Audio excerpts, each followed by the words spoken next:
दुसरा शिवकालीन पाणी व्यवस्था काय होती हा विषय ठरवणार आहे आणि तिसरा आधुनिक आताचं सरकार आणि आताची शासन व्यवस्था पाण्यासाठी काय करते या तीन मुद्द्यावरून आपण पाण्याचं व्यवस्थापन करणार आहे.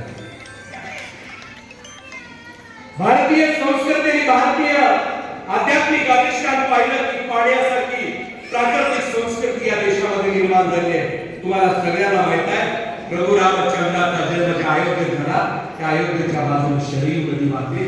पाण्याचं पहिलं वस्तू तुम्हाला लक्षात असलं ज्या कृष्ण परमात्म्याचा जन्म झाला त्या कृष्ण परमात्म्याच्या जन्माच्या ठिकाणी सुद्धा यमुना नावाची नदी व्हायची.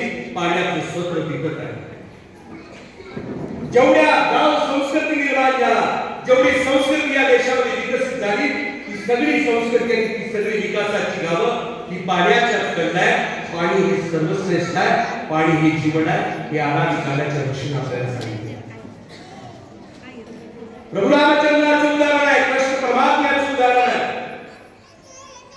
नाशिकला त्र्यंबकेश्वरला अयोध्याला दिल्लीला आणि मागच्या वर्षी तुम्ही सगळ्यांनी महाकुंभ मेळ्याला गेलं तिथं सुद्धा गंगा नदी आहे. जगातली सगळी विकसित राष्ट्र ही खऱ्या अर्थाने विकसित झाली ते पाण्यामुळे झाली आहे. पाणी हे जगातलं सर्वश्रेष्ठ